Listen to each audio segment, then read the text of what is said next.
Voilà, c'était la séquence émotion en quelque sorte.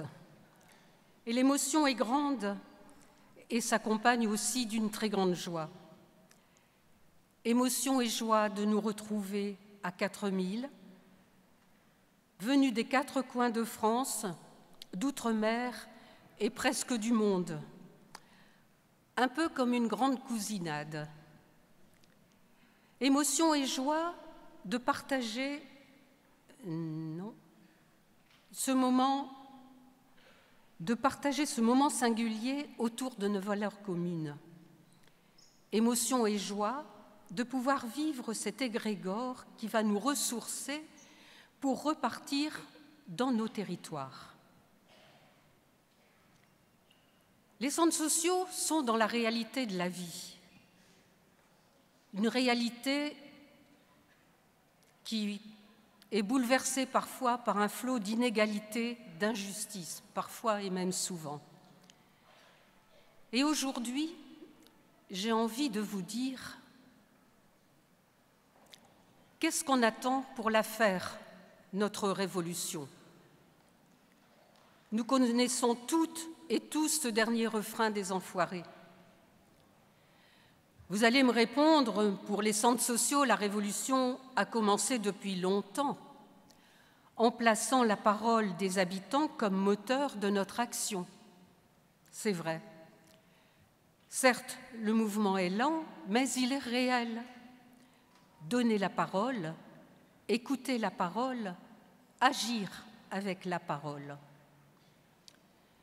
Pourtant, force est de constater qu'il est parfois bien difficile de seulement se faire entendre.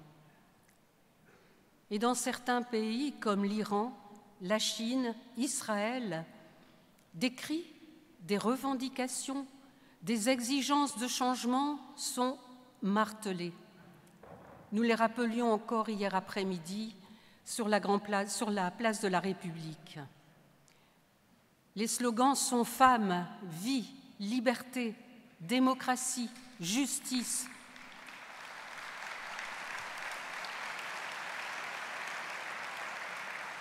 Ces mots sont-ils seulement entendus? D'autres pays vivent sous la contrainte et la privation de parole quand ce n'est pas la rétorsion de l'information. C'est une malédiction d'être une femme en Afghanistan, a dit cette journaliste qui a créé une radio éducative clandestine.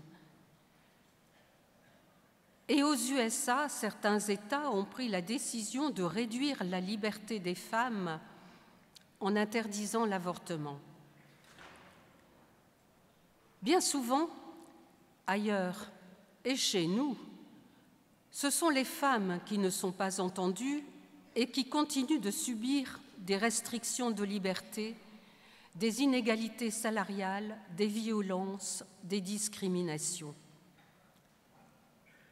Bref, le constat est clair, que le pays soit une dictature affirmée ou qu'il s'affiche en démocratie, la tendance est forte de réduire les libertés, de brider la parole, d'éviter de reconnaître l'autre comme une entité, comme si pour exister, il fallait neutraliser l'autre.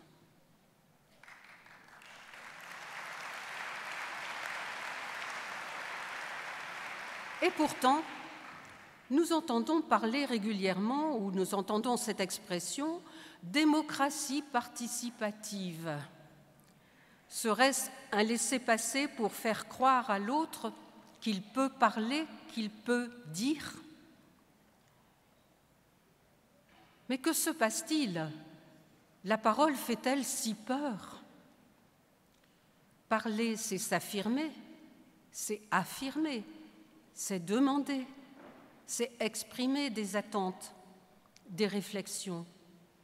Parler, c'est espérer être entendu et écouté, même partiellement. Parler, c'est exister. Et c'est bien ce que nous faisons à tout moment dans les centres sociaux. Donner la parole, écouter, accompagner la parole collective des habitants.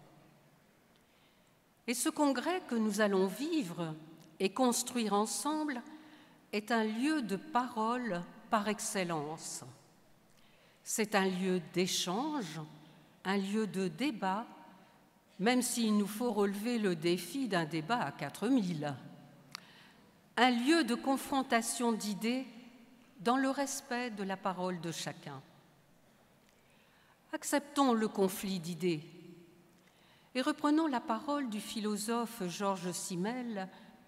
Le conflit est une forme d'interaction qui rétablit l'unité qui a été rompue. Pendant ces 3 jours, nous aurons l'occasion de nous nourrir des autres et de nourrir les autres. À nous d'en abuser sans modération. La démocratie est une nouvelle manière de distribuer concrètement la parole. Elle est aussi un nouveau rapport à l'écoute de l'autre, dit Philippe Breton, chercheur au CNRS. Parler, écouter sont indissociables. Ils permettent ensuite d'agir ensemble. Donc parler, écouter, agir collectivement, les vecteurs de la liberté et de la justice sociale. Les centres sociaux sont des espaces de construction de la parole et de l'action collective.